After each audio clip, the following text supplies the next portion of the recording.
Saúdo todos os meus queridos aqui. Infelizmente, muitas vezes não consigo ver a fisionomia, mas sintam-se abraçados e que nós possamos ter momentos de grande aprendizado, porque o assunto de hoje é um assunto profundo que não se esgota com uma palestra de 1 hora, mas que vai nos fazer desdobrar em reflexões no nosso lar, durante o nosso trabalho aqui na casa e durante toda a nossa vida. Esse livro foi escrito em 2001 por Emmanuel Cristiano. Ele tinha apenas 25 anos quando ele psicografou esse livro. Ele foi ditado pelo espírito Nora.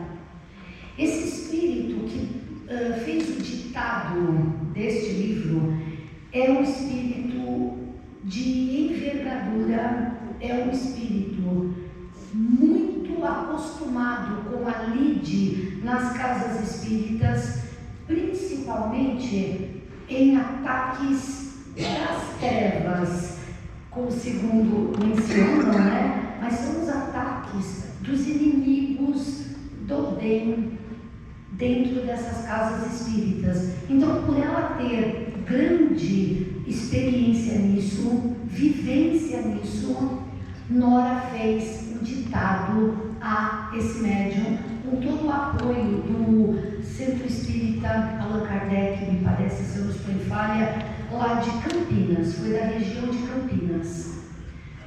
Para vocês terem uma ideia do trabalho mediúnico que envolveu esse livro, eu vou só citar uma confissão feita em particular mesmo pelo Emmanuel Cristiano a algumas pessoas de seu círculo ali de trabalhos dentro da casa espírita. Quando ele começou a fazer essa psicografia, ele foi muito assediado por obsessores, tanto que ele via, enquanto ele psicografava, eles projetavam, os inimigos espirituais projetavam sobre a mesa objetos perfurocortantes, machadinhas, facas, e diziam a ele que se ele não parasse imediatamente de fazer aquela psicografia, ele teria seus pulsos cortados e seus dedos decepados.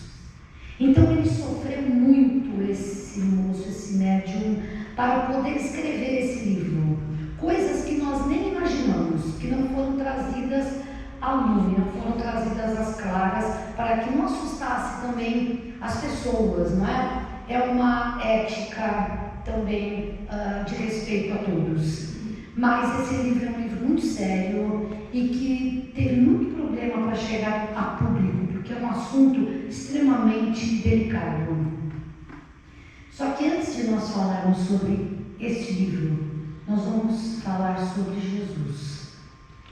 Jesus, momentos antes de ser levado para o seu sacrifício, Jesus se recolheu no Getsemane, um local chamado naquela época de Getsemane. Era tipo de um grande jardim. E alguns de seus discípulos ficaram do lado de fora. Ele pediu: me aguardem aqui, por favor, e orem, vigiem, enquanto eu estou em meditação, porque ele sabia o que ia acontecer com ele. Então ele pediu para que seus discípulos ficassem do lado de fora, orando por ele. E dali a pouco, depois de um certo tempo, quando Jesus chegou novamente à saída do Getsemane, eles estavam dormindo. E Jesus perguntou: por que dormem? Eu pedi para que vocês ficassem orando, ficassem vigiando. E aí eles acordaram, pediram desculpas, acordaram. Jesus voltou à meditação e os discípulos dormiram ainda mais 2 vezes. momentos depois, os soldados vieram buscar Jesus e o levaram para a sua via crucis. Os discípulos dormiam, enquanto Jesus meditava, procurando encontrar a tão necessária serenidade. Ele pediu ajuda aos seus discípulos. Por quê? Eu tenho um pouco de dificuldade para ler, então vocês me perdoem. Jesus fazia do seu corpo um verdadeiro templo de adoração a Deus. Seu santuário era a própria natureza, reveladora da presença divina. Seu altar a própria consciência que se elevava em qualquer hora e lugar, para a comunhão com o Senhor do Universo através da prece. Jesus era um templo vivo. Jesus caminhava com o Pai por onde ia, por onde andava e aonde estivesse. E nos ensinou isso. Na Terra hoje nós temos os templos, temos as casas espíritas. E as casas espíritas nada mais são do que representantes do plano espiritual na Terra.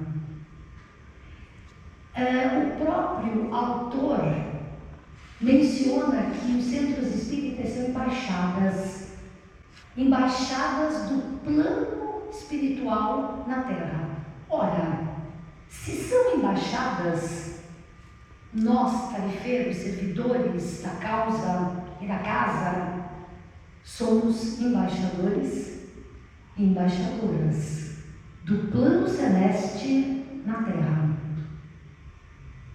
Muitas vezes, tal qual os discípulos de Jesus, que também somos, por nós esquecermos da presença de Jesus entre nós esquecemos das tarefas que nos cumprem, que nos chamam como embaixadores e embaixadoras celestes. Não é? E esse livro, ele é exatamente para nos chamar a isso. E ele fala assim: na atualidade, erguem-se os núcleos espíritas como templos verdadeiros, onde Jesus deve estar representado, não por imagens de barro, altares ornamentados ou estátuas de bronze, mas pelas atitudes essencialmente cristãs dos seus frequentadores. Então, quando nós sairmos daqui hoje, nós já vamos sair diferentes. Entramos tarefeiros, saímos embaixadores e embaixadoras, né? Então, vamos ver aqui. Ó, tudo isso. Só que sabendo disso, aparece uma pergunta. Tenho certeza que você está pensando nisso agora. Quer ver? Ó, olha nós pensando lá. Vocês conseguem ver? Eu não estou na frente, senão eu vou lá para trás, tá? A pergunta é esta: será que nós estamos fazendo tudo certinho? Será que nós estamos fazendo tudo certinho? Vamos ver, vamos ver. Agora vai vir um texto um pouquinho longo. Eu não gosto muito de textos longos para apresentação, mas esse é necessário porque ele vai nos introduzir ao livro, tá bom? Vou tentar ser rápida. Me acompanha, ó. A verdadeira fortaleza, eu vou sentar, sabe? Porque se eu ficar na frente, daqui a pouco eu levanto. A verdadeira fortaleza de uma casa espírita, do ponto de vista da sua função na Terra, não está nos alicerces de concreto, e sim no estudo e vivência do aspecto doutrinário. Esse sim deverá ser colocado em evidência, fortalecendo moralmente os adeptos da terceira revelação, contribuindo para o esclarecimento e entendimento do que seja realmente o Espiritismo o que é o centro espírita, quais as suas responsabilidades e a sagrada importância como representante do Cristo no planeta.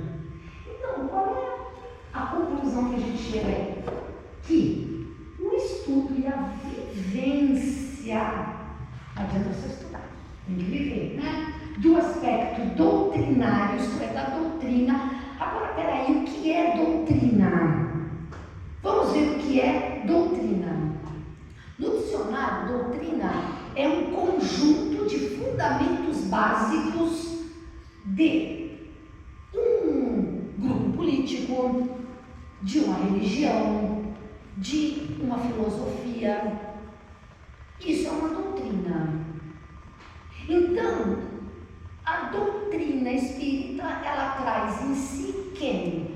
Todos os fundamentos básicos para que nós possamos entendê-la e vivê-la. Sem isso, o que vai acontecer? Sem isso, nós não vamos conseguir fortalecimento moral. Muitas vezes, nós nos criticamos, nos analisamos e nos criticamos, falamos assim, nossa, eu preciso melhorar moralmente nesse sentido. Mas muitas vezes isso é porque nós não conhecemos a doutrina direitinho. Nós não estudamos realmente certos pontos da doutrina que iriam nos ajudar muito, não é? Para que a gente consiga fazer o quê? Olha lá, viver o verdadeiro espiritismo. Não o espiritismo à moda da casa. Isso é que é um perigo. Eu vou passar lá para trás, porque para mim vai ser mais confortável. Desculpe, eu não gosto de ficar na frente e também é melhor para eu enxergar.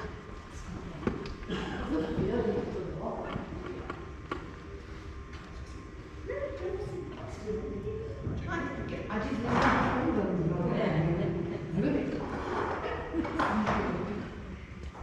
hoje é dia do aniversário do Roberto Carlos, mas eu não sou muito de cantar, assim, sabe?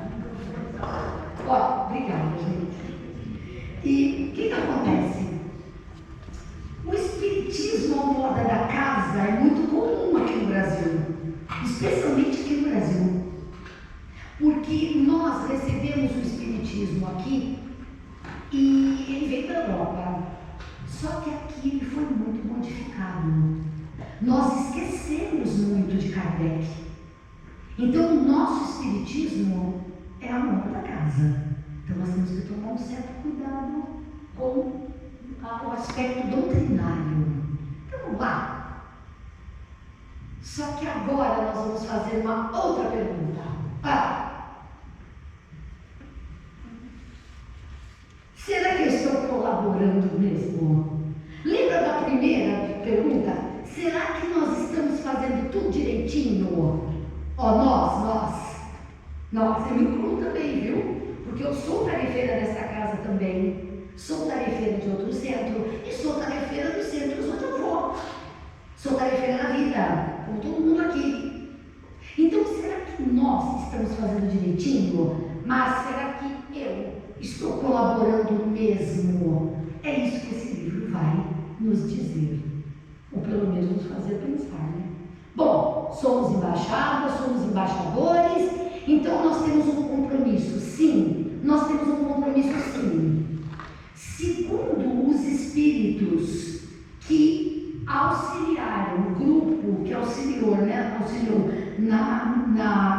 psicografia, nós, quando reencarnamos, quando chegamos aqui, nós já chegamos com muitos compromissos acertados.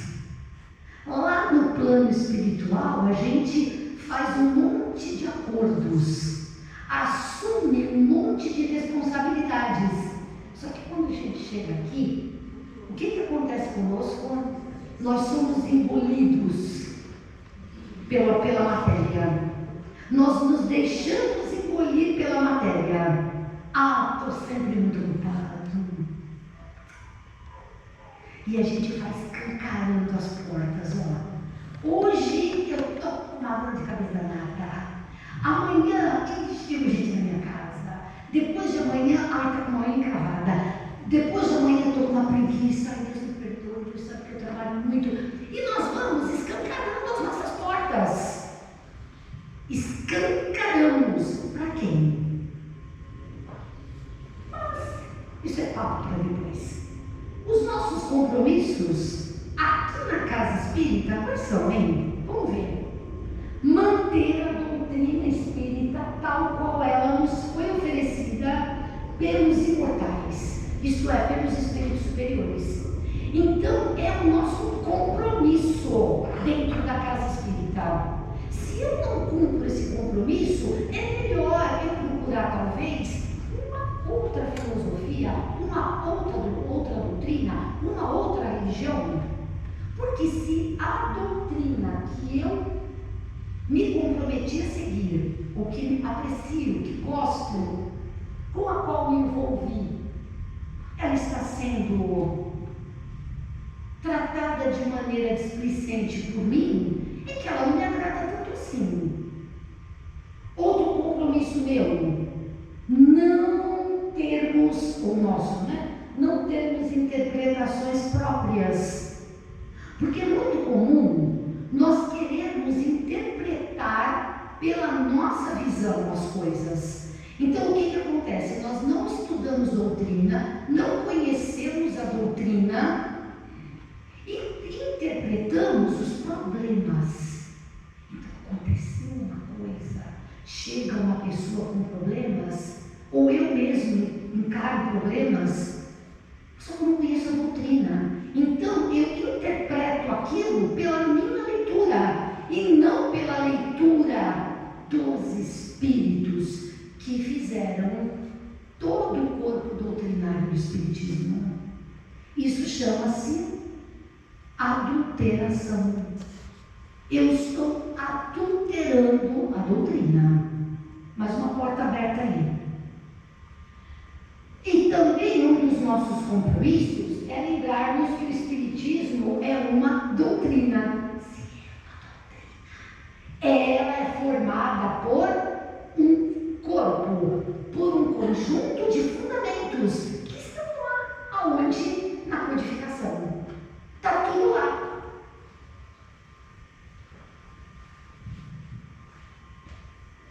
Para eu poder cumprir esses compromissos, eu tenho que primeiro conhecer o Livro dos Espíritos e as demais obras básicas.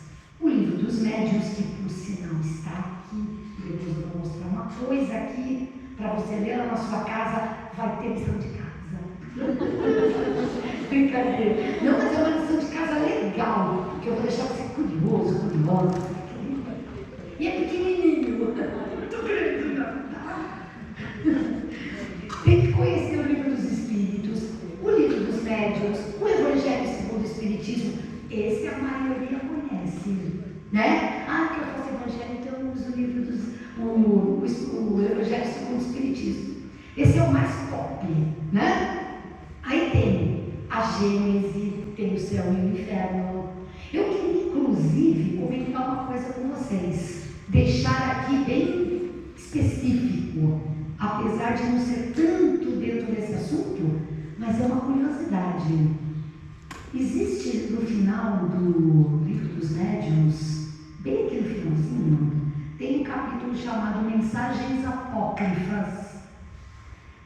Eu sugiro a todos nós, e especialmente ao pessoal de dirigentes de grupo de estudos, que usem essas mensagens apócrifas como atividades para os colegas que estudam junto. Por quê? Tem mensagens apócrifas aqui maravilhosas, assinadas por espíritos luminares, que é tudo mentira.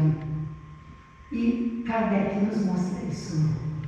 São mensagens recebidas por Kardec, lá que chegaram até ele, com mensagens belíssimas, assinadas por espíritos muito famosos, só que elas eram fake. Segundo Kardec, fake, que não passaram pelo controle universal dos ensinos dos espíritos. E eu mostro isso para os meus jovens da Mocidade Espírita. mostro para eles. É uma das primeiras coisas que eu mostro. Eu trago de vez em quando lá uma mensagem, nossa, que bonito, não estou entendendo nada, tudo tão bonito, né? Quando vão ver, é uma mensagem apócrifa. Então, o próprio Kardec já deixou aqui, inclusive no livro dos médiuns, tantas dicas que nós desconhecemos. Nós nem sabemos que isso existe, né? Agora já sabemos. Embaixadores, temos que saber, não é? Então vamos lá. Gente, por que nós temos que saber tudo isso? Porque qual é a missão da casa espírita? Acolher, consolar e esclarecer. Como é que eu acolho se eu não estiver bem? Se eu estiver de mau humor? Se eu acordar de lado naquele dia? Como é que eu consolo alguém que chega pedindo socorro? Se eu não conheço a doutrina, como é que a doutrina consola? O budismo também consola. O islamismo também consola. O catolicismo também. Mas como é que o espiritismo consola? Será que eu sei? E esclarecer. Esclarecer, isto é, libertar. Libertar através da doutrina. Então, agora eu tenho uma pergunta. Se você quiser comentar com a pessoa aí do seu lado, comente. Ou então fique pensando aí. Essa pergunta é muito importante. Você sabe quantas pessoas são atendidas nessa casa por dia, cada vez que tem atendimento aqui? Por semana, faz a continha. Por mês? Por ano? Vamos lá, desde que essa casa foi fundada. Ou se você não é daqui, se você não é daqui dessa casa, lá na sua casa, você sabe? Mas tem quem saiba. Tem sim. Tanto que tem quem sabe muito bem disso, que por isso que começa o nosso livro aqui. Vamos lá? Lá na frente. Não falei que eu ia parar? Bom, esse livro, ele conta, e eu sugiro que você leia, porque eu vou dar somente uma pálida dica a respeito dele, né? Esse livro conta uma invasão das trevas, isto é, uma invasão de espíritos que não gostam de quem faz o bem, não gostam de locais que espalham o bem, simplesmente não gostam, e eles têm um líder. Esse líder se chama Júlio César, no livro, e ele só estava há 70 anos na erraticidade, especializando-se em acabar com casas espíritas. Há 70 anos, o know-how dele era extenso. 70 anos na luta para destruir casas espíritas. E Nora nos diz o seguinte, que quando eles decidem atacar aquela casa espírita do livro, que é uma casa muito grande, tem muitos tarefeiros, tem muitos grupos de fluidoterapia, tem muitos grupos de estudos, tem grupo de jovens, tem evangelização, tem coral, tem teatro, tem tudo. Tem grupo mediúnico, não tem só não, tem vários grupos mediúnicos. Eles decidem atacar aquela. E existe uma razão que você só vai saber no final do livro. Eles querem aquela. E o que eles fazem? Eles se reúnem, principalmente o Júlio César e um comparsa dele, chamado, que eu esqueço sempre o nome dele, que eu tenho que é Guimarães, e não é Guimarães. Eu vou olhar aqui, vou colar, porque eu já não consigo, não sei porquê, eu já vou lembrar o nome dele. Gonçalves. Não faz mal. Ele tinha um comparsa, é o Gonçalves. Não sei esse nome, eu não consegui decorar.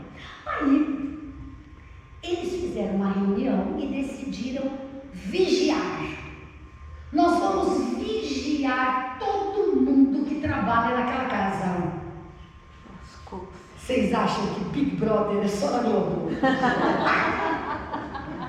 Eles arregimentaram um monte de espíritos que tinham a mesma sintonia, a mesma vontade, ou então estavam lá sem fazer nada mesmo. Vamos lá azucrinar, vamos zoar.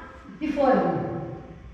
Para vocês terem uma ideia, 10, somente 10 estavam como presidente da casa.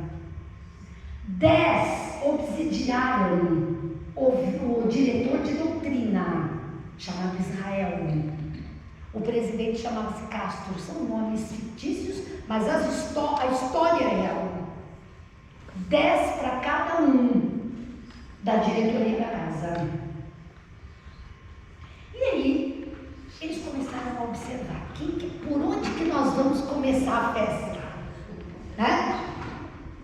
Eu não estou dando detalhes, tá? Porque não dá tempo. Eles começaram por uma mulher que era a dirigente do atendimento fraterno. O nome dela é Márcia Boaventura. Essa moça, ela era muito dedicada ao trabalho dela, muito dedicada mesmo. E eles começaram a se irritar um pouco com ela, porque ela era muito chatinha. Ela era pontual, ela era dedicada, ela gostava do que fazia, ela era delicada com todos. Agora estou vendo cada gente que eu conheço aqui, tá vendo? E olha lá, ela atendia todo mundo muito bem, com paciência, uma pessoa maravilhosa, uma fofa. Só que os espíritos que estavam atacando o centro não estavam felizes. Sabe o que eles fizeram? Foram lá na casa dela e descobriram que o marido dela não era tão legal assim. O marido dela tinha tendências a ser muito ambicioso, ciumento, gostava de gastar dinheiro mais do que devia. Ele era assim um encrenqueiro de plantão. Eles adoraram, é aqui mesmo que nós vamos ficar. E eles colocaram lenha na fogueira do marido aqui, do seu Boaventura. Conclusão, ele foi para uma religião e tornou-se um fanático dessa religião, mas um fanático ferrenho. Tanto que ele terminou no livro fazendo pregações nas ruas. Ele gritava que nem um louco pelas ruas fazendo pregações. E ele proibia a Márcia de ir para o centro. A vida dela virou um inferno. Dívidas. Ele ficou desempregado porque ele brigou inclusive com o dono do local onde ele trabalhava. Ele perdeu até emprego. Ele arrumava uma encrenca toda hora. E ela começou a faltar no centro. Sabe como é que é o nome disso? Perturbação cruzada. Pode parecer muito engraçado, né? A gente falando assim, contando, mas, gente, perturbação cruzada acontece mais do que a gente imagina. Às vezes, nós conseguimos acertar um horário para ir no centro. Vou lá, capaz. Aí começa a descambar tudo. Tudo começa a acontecer. Os filhos começam a dar trabalho, ou o marido, ou até a pessoa que trabalha na sua casa, mãe, pai, todo mundo começa a descambar. Não pensem que eu não passei isso na minha vida. Passei. A vive a cores. E somos sempre sujeitos a isso. E o que aconteceu? Essa mulher começou a fazer falta dentro da casa. Mas não foi só ela, não. Aí, eles falaram assim: a gente, por enquanto, só está atrapalhando aqui na casa dela. A gente tem que entrar lá no centro. Aí, um falou assim na reunião: mas como é que nós vamos entrar lá no centro? Lá tem defesas magnéticas. A gente não vai conseguir entrar. né? E a gente aprende isso, né? Quando a gente vem aqui na reunião mediúnica, ai, a gente fica imaginando aquelas defesas, parece Star Wars, né? Ninguém passa, ninguém entra. Não é? Eu adoro Star Wars. Mas eu fico imaginando assim, sabe? Até eu imagino assim, deve ser uma coisa linda. Tá. Só que aí eles disseram, Júlio César, que já era experimentado na coisa, falou assim, imagine, é só a gente andar junto com os tarefeiros. A gente vai entrar lá porque eles vão abrir a porta para nós. Quer ver? Eu provo. Essa aqui é a chave do Espírito de Jesus, do centro que eu frequento. É a minha chave do portão de fora, chave do portão da frente, eu tenho a senha para entrar. Ó aqui, trouxe para vocês verem. Mostra isso para molecada lá na cidade. Fala a chave, dou para eles. Eles abrem a porta, disparam o alarme e tal. Eu, para entrar, preciso de tudo isso. Ó, e senha, hein? Eles não. Eles só precisam de nós. Só colar. Cola em mim. Cola em mim, vem. E que você entrar no centro. Não precisa de chave, não precisa de como é que fala? De senha, legal. Não precisa de nada. Entra livremente. Aí você fala assim, mas como é que pode isso? Como é que pode? E cadê a espiritualidade que não defende? A espiritualidade sabe, vê e permite. Porque isso é problema nosso, não é problema da espiritualidade. Isso é problema nosso. Essa ideia de que a espiritualidade vai nos proteger de tudo, vai limpar tudo, não vai ficar, não vai entrar nada, vai. Porque nós somos humanos e as instituições terrenas são humanas. Aqui não tem nenhum perfeito, aqui não tem nenhuma alma santificada, não tem. O único perfeito que nós tivemos foi Jesus. E não adianta, gente, eu não sei se vocês estiveram aqui, numa palestra que eu fiz aqui sobre não sei se foi aqui, acho que foi sobre os inimigos desencarnados. Vai lá no livro dos Espíritos, no capítulo 1, e veja os tipos de espíritos de terceira ordem que habitam neste planeta. Nós. Quem são os espíritos de terceira ordem? É uma lista sem fim. Vai começar a palestra às 7 horas da manhã, vai terminar meia-noite. É uma lista sem fim. Vai ler. Então, como é que nós queremos que não haja problemas aqui dentro, ou dentro de qualquer outra instituição?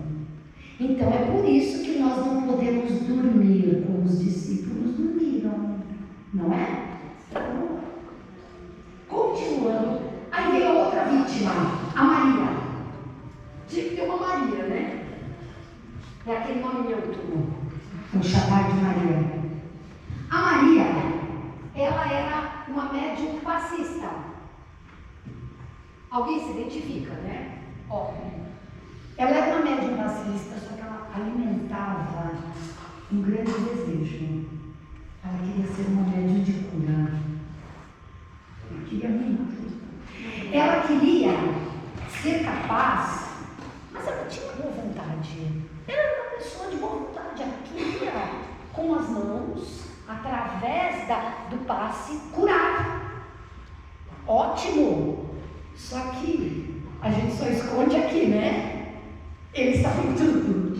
Tem uns rindo também. Eu falando aqui, né? Ela também faz as dela. E a Maria, no fundo, ela era vaidosa. Ela queria mesmo era ter projeção no grupo. Ela queria sentir que através dela uma pessoa seria curada. Então, observada pelaquela turma toda das trevas, eu não gosto muito de usar essa palavra, né? Mas esses nossos irmãos que ainda não conhecem a bondade de Deus e a alegria de viver em Jesus. Mas um dia chegamos lá. O que eles fizeram? Olha o plano. A Maria ela ia aplicar passe e tinha uma senhora que chegou lá, bem cabisbaixa, assim, sabe? Ela estava muito deprimida, porque ela estava obsidiada. Então ela chegou para tomar passe, assim, sabe boneco de posto, quando acaba o vento? Ela chegou assim. Aí ela sentou na cadeira e a Maria foi lá aplicar um passe. Só que antes, o que o Júlio César fez? Ele falou assim: Gonçalves, vamos lá comigo. Conversou com o obsessor da mulher do posto, aí ele estava assim, né? Ele conversou com a mulher que não estava bem, com o obsessor, que na verdade não era um, não eram só, eram vários. E falou: turma, é o seguinte, olha, eu queria pedir para vocês se vocês podiam fazer um favor. Saiam de perto dela, dá um tempo, sai de perto dela um tempo, porque nós temos um plano muito maior e que vocês podem fazer parte desse plano. Aí eu achei interessante. Acharam mais interessante obsidiar uma coisa maior, que ia dar muito mais ibope, do que aquela senhora só. E a Maria começou a aplicar passe naquela senhora e a mulher instantaneamente começou a ficar bem. Ela já saiu do centro muito melhor. Já caminhava ereta, se sentindo melhor, respirando melhor. E essa mulher começou a querer só tomar passe com ela. Por quê? É maravilhosa, ela dá um passe que parece um choque. Eu me sinto outra. Conclusão, o que começou a acontecer lá no centro? Fofoca, intriga, inveja, disse-me-disse, maledicência. Começaram a ver os defeitos da Maria. Por quê? Porque só ela e eu não. Por que a mulher levanta da cadeira, quase levita, e eu fico aqui estudando do papo, quase não acontece nada? Aí começou aquela rede de intrigas. E a Maria cada vez se achando mais.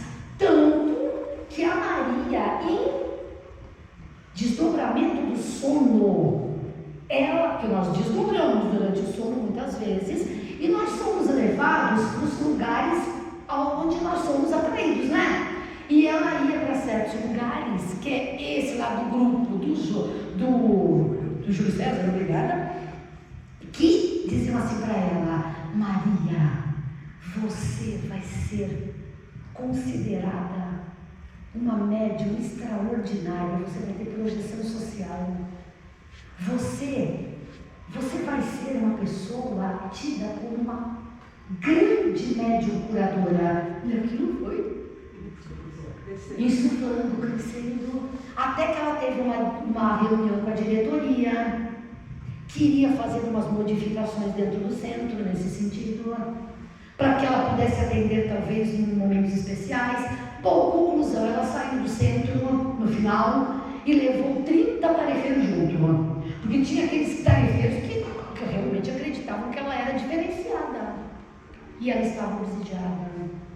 Eles todos estavam, né? A outra pessoa, estão cansados? Não, eu nunca contei novela assim, sabe? Eu tô me sentindo. Aí foi a vez de entrar em ação os benfeitores espirituais. Nessa hora, no livro, os benfeitores espirituais atraem o Gonçalves, aquele que eu chamei de Guimarães, lembra? O Gonçalves, agora eu acho, eles conseguiram atrair o Gonçalves. Ele estava passeando dentro da casa espírita, foi atraído lá, porque estava de olho em alguém, até que a espiritualidade conseguiu levá-lo até uma sessão mediúnica. E na sessão mediúnica ele chegou quebrando tudo, reclamando que não queria estar ali, como sempre.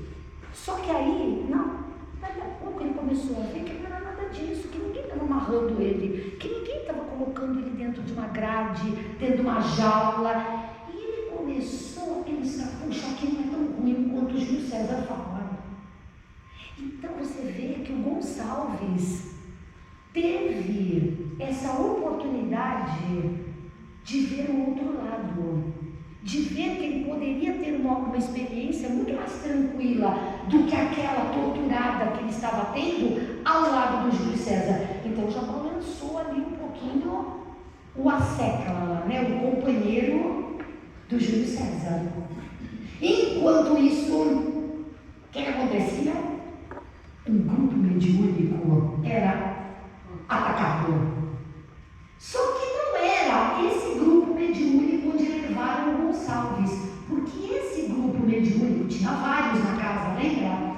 Era um grupo onde os médiuns procuravam estudar mais e manter a ação, a caridade dentro da doutrina. Procuravam se respeitar mais o outro, a opinião do outro, e se poupavam mais de certos excessos para trabalhar com mais equilíbrio nas sessões. Foi nessa sessão que foi atendido o Gonçalves. Agora tinha uma turma lá, que era uma turma mais nova, assim, frequentadores, estudantes mais novos na casa. Então, sabe o que é? É assim, quando a gente é novo na casa, a gente tem muitas ideias novas. Nossa, que a gente vai ter ideias. Eu, uma vez, quando entrei lá no Ismênia, eu arrumei uma encrenca com a diretora lá do Ismênia, porque eu queria que mudasse. Eu não sabia nem quem era o Kardec direito, né? Porque eu queria mudar um negócio lá que não tinha nada a ver. E eu achava que eu tinha razão. E eu tive, assim, um entrevero com ela. Esse grupo dessa grande casa começou a ser assediado. E sabe o que rolou lá? Um relacionamento de um casal que ele era casado e ela também. Só que eles começaram a ser atraídos um para o outro por um espírito obsessor que se chamava Elvira. Lá no livro você vai ver. A Elvira, ela foi destacada pelo grupo do Júlio César para atacar os dois. Você vai ver o personagem lá, é a Soraya e o Sérgio. Eles casados, ela casada com outro homem, ele casado com uma mulher, e de uma hora para outra eles começaram a sentir uma atração um pelo outro. E aquilo foi crescendo, e aquilo foi crescendo. Eles eram chamados à razão durante o sono.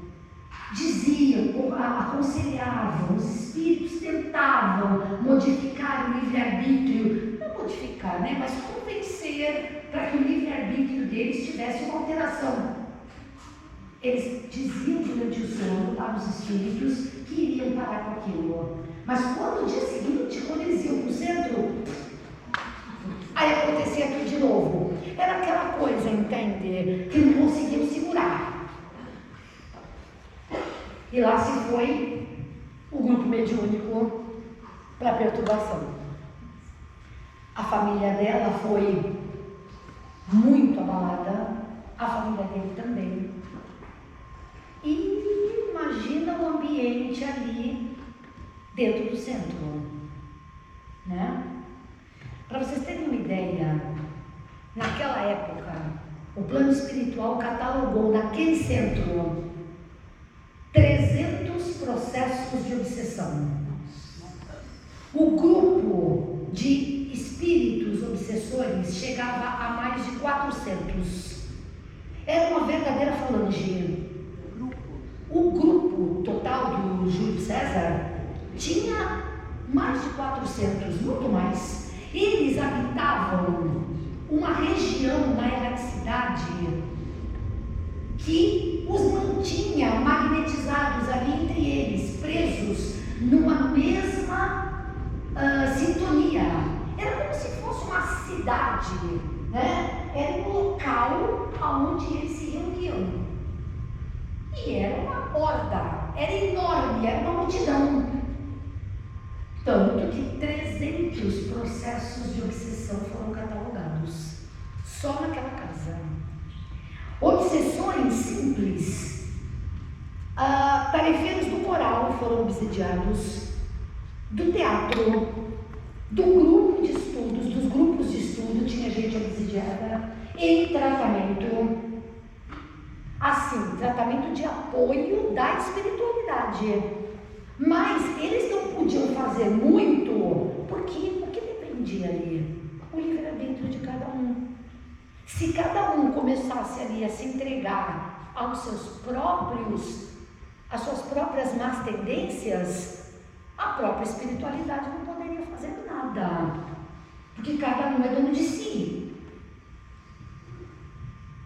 Aí, o que aconteceu? O Castro e o Israel, o presidente e o vice, eles foram, durante o sono, chamados a uma reunião. Nessa reunião, o que foi sugerido a eles? Que eles atentassem para alguns recados mediúnicos que seriam passados àquela casa. E também que eles fizessem o seguinte: se necessário, parassem todas as atividades da casa. Todas. Parava tudo. Por tempo indeterminado, até que todos os tarefeiros fossem colocados em grupos de estudo para reaprenderem ou aprenderem os fundamentos básicos da doutrina espírita. Então, o que aconteceu? Começaram a vir mensagens. Essas mensagens, elas eram alertas, sugestões, porque estava muita gente envolvida naquilo.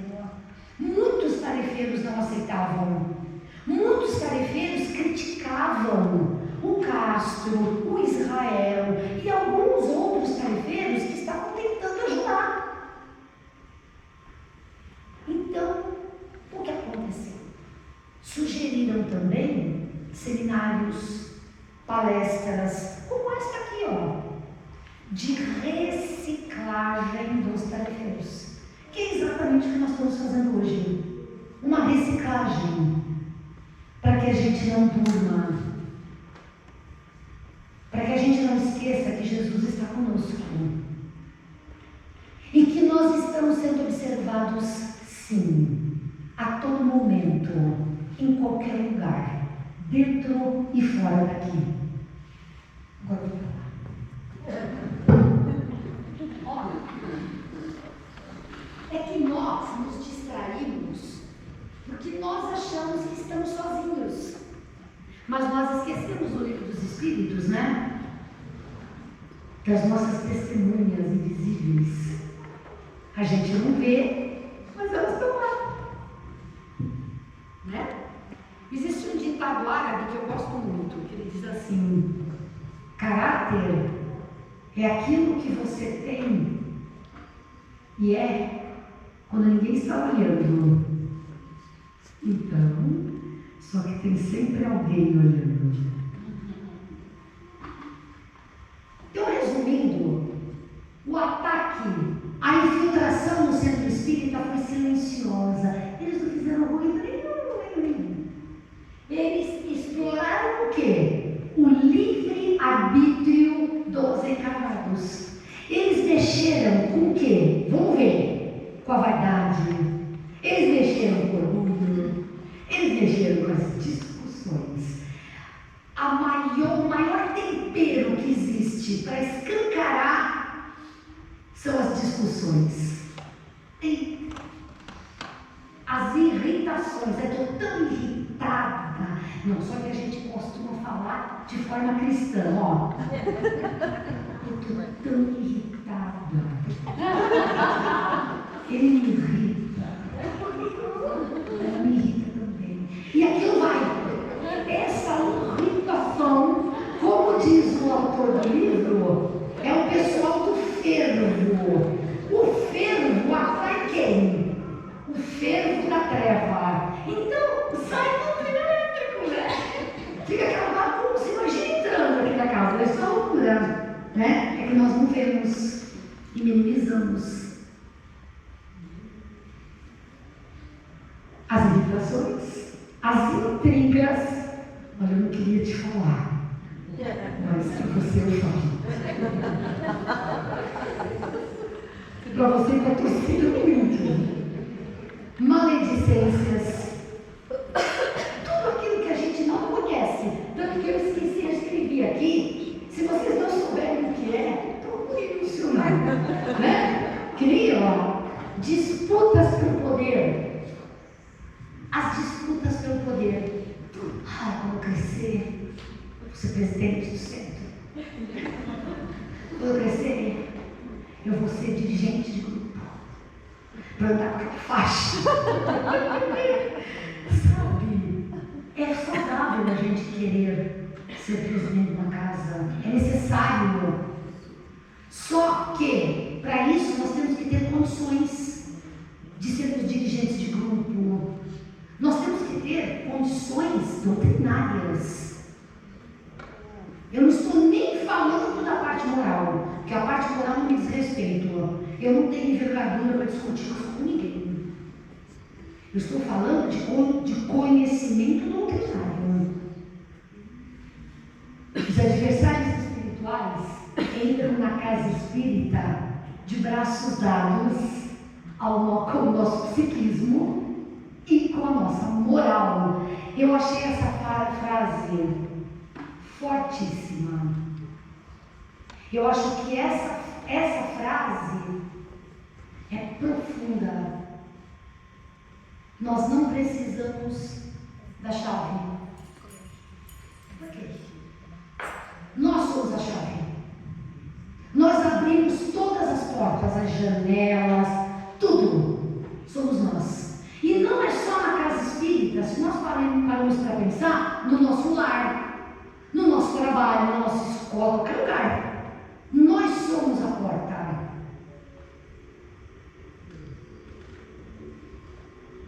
Quais são os testes? Vaidade, orgulho, materialismo, sensualidade, mesquinhez. Olha aí o orgulho e o egoísmo. É tudo para mim, né? Tudo para mim. Às vezes eu fico tão cego, tão acostumado com o meu conforto do dia a dia, tão acostumado no centro, e eu sei tudo lá no centro. Eu sei abrir a porta, eu sei abrir as janelas, eu sei onde fica o banheiro. Será que eu sei que para eu ficar na porta de uma sala de fluidoterapia, eu não posso dormir? Para eu ficar na porta, aqui na porta, com quem não quer nada aqui, da sala, do atendimento, eu não posso dormir. Eu não posso dormir com os discípulos. Mas tem uma coisa faltando nessa história toda e eu já vou acabar. E a obsessão como prova? Será que nós aqui nos centros, nós somos obsidiados só por causa dos nossos defeitos, morais e atitudes, etc.? Existem aqueles que têm a obsessão por prova. Por quê? Kardec diz isso. Está no Livro dos Médiuns, capítulo 23. Pode ir lá olhar. A obsessão, o que é? Ela é uma ação prejudicial, insistente e dominadora de um espírito sobre outro, encarnado ou não. Então, vamos voltar lá? Você sabe quantas pessoas vêm aqui por dia? Por semana? Por mês? Por ano? Desde que estou aqui, tudo foi fundado.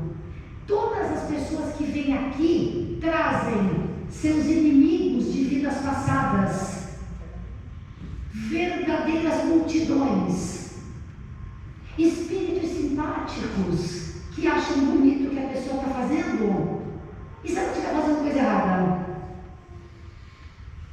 espíritos que simplesmente não vão com a nossa cara, porque estamos fazendo uma coisa certa, uma coisa boa, vindo à casa espírita.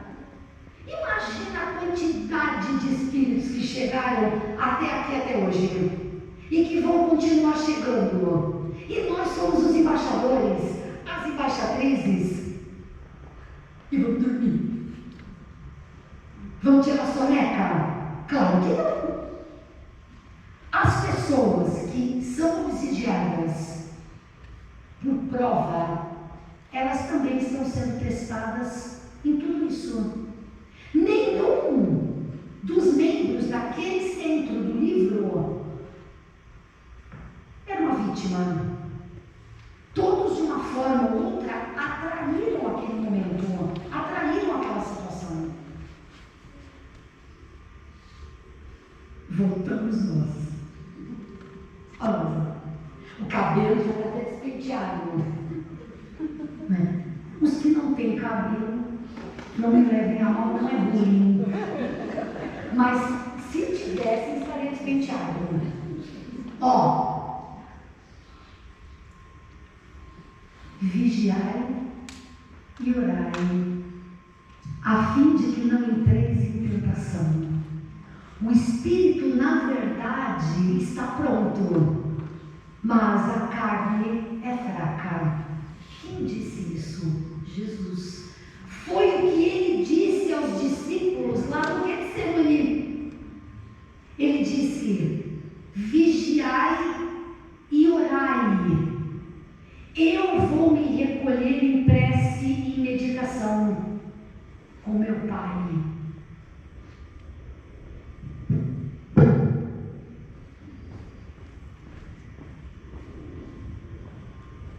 Lá dentro tem médiuns trabalhando, não tem? E eu fico aqui na porta fazendo papo. Olha lá! A carne é fraca. É a tentação, gente. Eu não estou criticando. Eu também faço isso, eu também fazer. Porque eu vejo um amigo, eu vejo alguém que eu gosto, eu quero bater papo, eu quero conversar. Ou então eu estou cansada, naquele dia eu estou cansado. Ai, não estou afim de nada. E a minha mente fica com aquele povo, né? Ela fica andando. Ai, hoje de manhã foi chato no trânsito. Ai, fulano fez isso comigo. E eu não estou aqui. Aqui é o meu compromisso naquele momento. A minha carne é fraca, isto é, a matéria me enfraquece. Porque a matéria está sujeita às dores, às doenças, às chateações, às pressões. É na matéria, muitas vezes, que nós somos atingidos. Mas o Espírito, na verdade, está pronto. Gente, Jesus falou isso. Está lá, ó. É que eu não enxergo. Em Mateus 14:38. Pega seu evangelho. Está lá, Mateus 14:38. O nosso espírito está pronto. Sabe por quê? Porque ele veio para a terra louco para se adiantar, louco para não perder tempo, louco para trabalhar. Aí a gente chega aqui, essa é uma arma de fogo. Vou viajar, você, né? Tudo me atrapalha para ir no centro. Ai, é tão difícil. Aí a gente fala que centro é coisa de velho. Ai, só velho que vai nesses lugares. Por quê? Porque quando nós somos mais moços, nós estamos envolvidos ainda mais na matéria. Aí quando a gente já sente que está aqui pela cova, que já está indo para o segundo andar, o que acontece? Ele corre o centro, né? Ou então, quando está doente também, né? Que sente que, será que agora? Aí a gente corre no centro espírita. Só que o que os espíritos falam para nós no livro? Previna-se. Previnam-se, tarefeiros, porque o ataque vem. Então, previna-se. Como? Ora e vigia. Só que o recado fica: quando Deus diz na Bíblia orar e vigiar, não é a vida dos outros, é a sua. Que fique a dica, né? Então vamos lá. Nós somos bem assim, ó nós. Um lado anjinho, um lado diabinho e aquele coque da Amy Winehouse. Toma aquele coque. Então, pensemos que nós temos essa tendência aqui. Todos nós somos assim.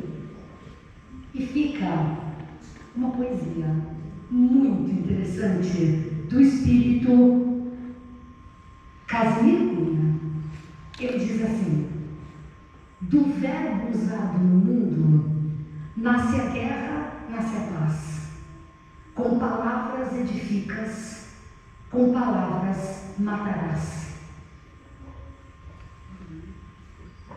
É uma brincadeira, parece, de palavras, né? Mas olha a profundidade disso. Quantos sonhos nós não matamos dentro da casa espírita? Quantas coisas nós não falamos dentro da casa espírita que a pessoa nunca mais vem? Sabe por quê? Porque ela vem aqui porque ela gosta de nós. Aí nós pisamos na bola, ela acha que o espiritismo é que não presta. Não vou mais. Você viu que a Rosana fez? Não mais o espiritismo. Mas por quê? Porque nós somos os embaixadores. Nós somos as embaixadoras. As pessoas identificam. Elas têm um rótulo. Eu, você, nós somos rotulados de espíritas. Ah, mas eu nunca gosto de rótulo.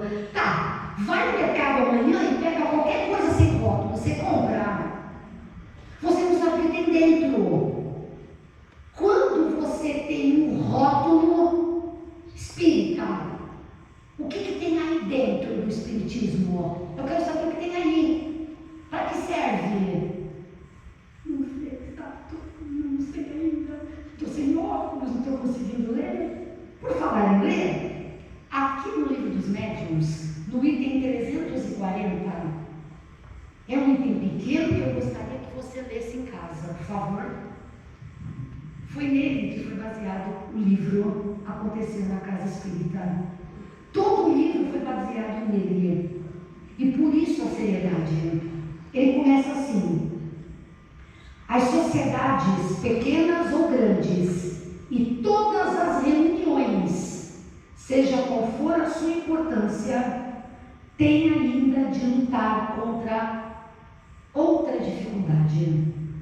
Os fatores de perturbação não se encontram somente entre os seus membros, mas também no mundo invisível. Assim como há espíritos protetores para as instituições, as cidades e os povos, os espíritos malfeitores também se ligam aos grupos e aos indivíduos. Ligam-se primeiro aos mais fracos, aos mais acessíveis, procurando transformá-los em seus instrumentos, e pouco a pouco vão envolvendo a todos, porque sua alegria maligna é tanto maior quanto maior o número dos que tenham subjugado. E assim vai. Tem mais um pedaço aqui que eu não vou ler agora, para você ler. E tem 340 livros médiuns. Kardec já nos disse isso, há mais de 160 anos, quando este livro foi lançado. Faz de conta que todo mundo sabia aqui. Queridos, só que tem uma coisa: acima de tudo isso, acima de todo bem e de todo mal que foi falado hoje, existe uma certeza: que Deus não nos abandona, a espiritualidade superior não nos abandona. Os benfeitores dessa casa e de todas as casas espíritas não nos abandonam. Para vocês terem uma ideia, naquela casa do livro, naquela casa espírita do livro, todos os anjos de guarda, os benfeitores espirituais de todos os tarefeiros, eles foram reunidos para dobrar a vigilância sobre seus tutelados. Será que eu sei o que eu estou fazendo aqui? Eu preciso urgentemente saber. Será que eu estou percebendo o que está acontecendo em torno de mim? Na minha casa, no meu trabalho, na minha vida? Ou será que a vida está me arrastando de um jeito que eu não estou conseguindo ver, que estão me afastando dos meus compromissos? Ninguém me segura quando eu quero ir no restaurante. Ninguém me segura quando eu quero ir no cinema. Ninguém me segura quando eu quero ir no shopping. Ninguém me segura. Mas todo mundo me segura quando eu vou no centro. Sempre tem alguma coisa, né? Está com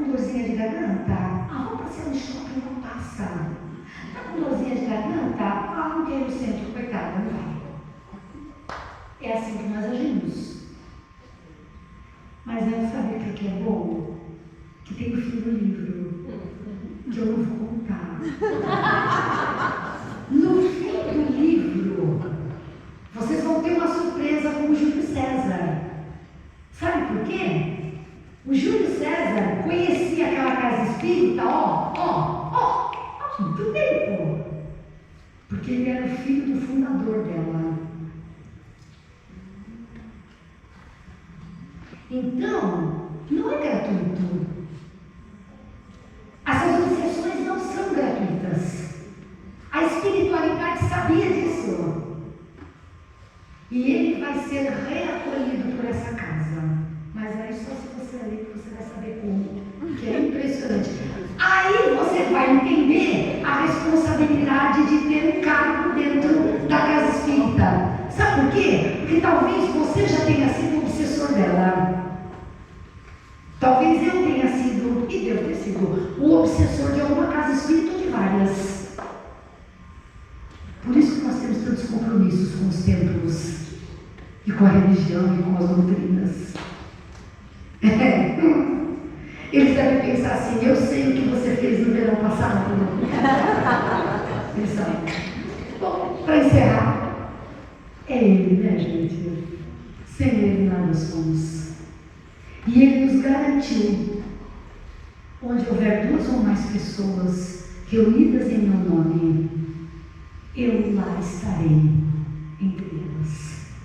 Palavras de Jesus. Promessa de Jesus. Jesus não falha.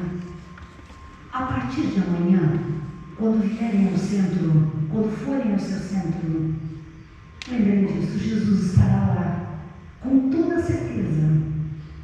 Porque onde houver mais de 2, Ele está. E nunca há um só. Nem que seja invisível, mas mais de um tem. Então Ele está lá. Eu tomo agora a liberdade de encerrar essa palestra e quero dizer que ela me ensinou muito. E eu espero pensar nela durante muito tempo, porque senão a gente esquece de tantas lições maravilhosas que nós recebemos. E por isso eu trouxe essas palavras de Emmanuel. Muitos não vão conseguir enxergar, então eu vou ler.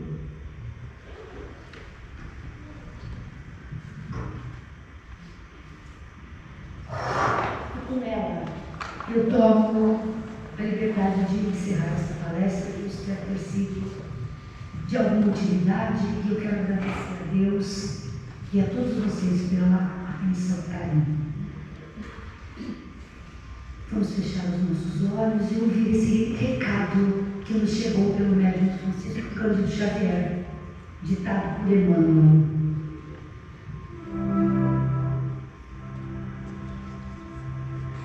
Senhor Jesus, auxilia-nos a compreender mais, a fim de que possamos servir melhor, já que somente assim as bênçãos que nos concedes podem fluir através de nós, em nosso apoio e em favor de todos aqueles que nos compartilham a existência.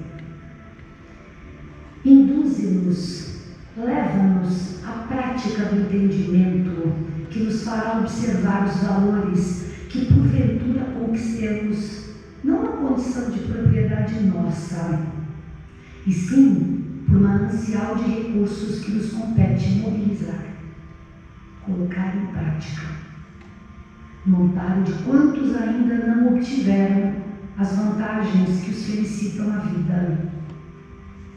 E ajuda-nos, Divino Mestre, a converter as oportunidades de tempo e trabalho com que nos honraste em serviço aos semelhantes, especialmente na doação de nós mesmos, naquilo que sejamos ou naquilo que possamos dispor, de maneira a sermos hoje melhores do que ontem, permanecendo em Ti, tanto quanto permaneces em nós, Que assim seja.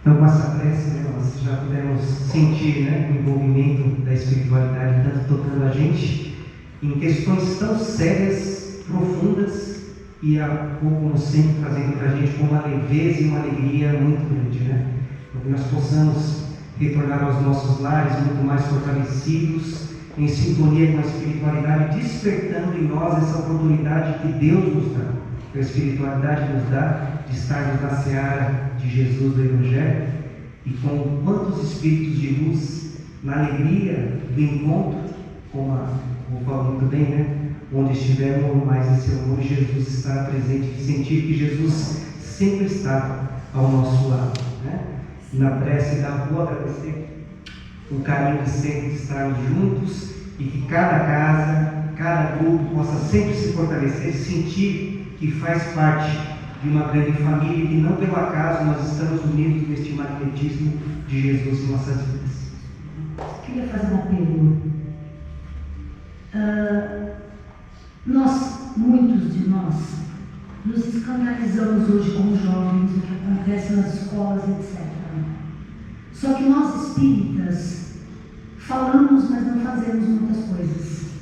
As casas espíritas estão tremendamente carentes de evangelizadores infantis e de mocidade espírita. Por favor, vamos fazer alguma coisa. Vamos erguer as nossas mangas e levar o espiritismo aos jovens e às crianças. Vamos despertar isso no jovem, na criança. É de criança que começa. Vamos agir.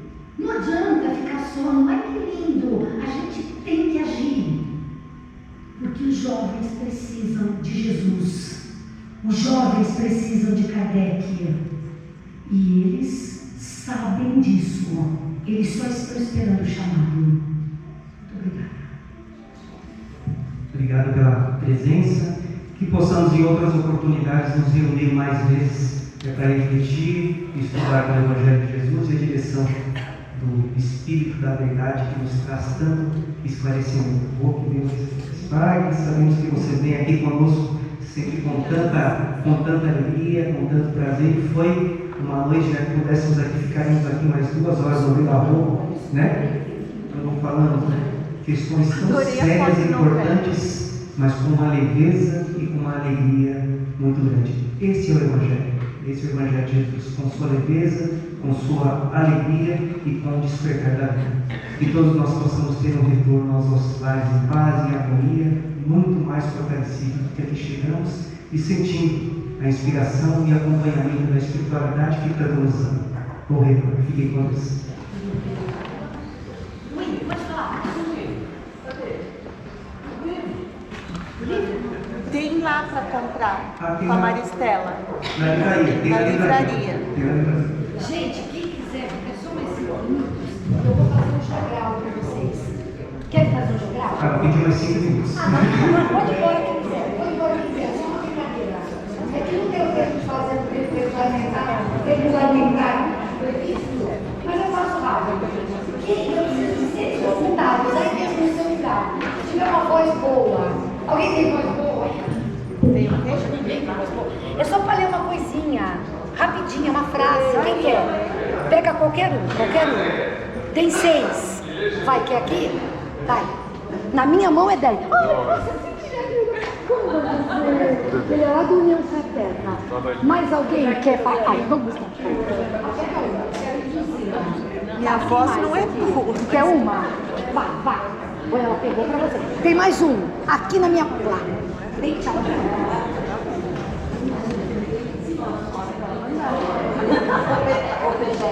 Atenção, hein? O que é o jogral? Um fala e o outro complementa. Já pode abrir o papel? Não, sabe que gente ansiosa. Viu como nós somos? Eu homem somos assim, pacientes. Bebê, pode abrir ou não? Ainda não, vamos lá. Eu vou falar uma frase. Número 1, fica ligado. Quem é número 1? Vira. Tem o número 8, tá. Então pode abrir. Aí quando eu falar, você completa a minha frase. Passos para o equilíbrio em trabalhos em grupo. 1. Se não puder aplaudir, não vai. 2. Quem está com 2? Se não puder incentivar, não desmotive. 3. Se não puder ajudar, não atrapalhe. 4. Se não puder ser presente, seja uma boa lembrança. 5. Se não puder perdoar, não se vingue. 6. Se não puder amar, permita que te amem. Boa noite.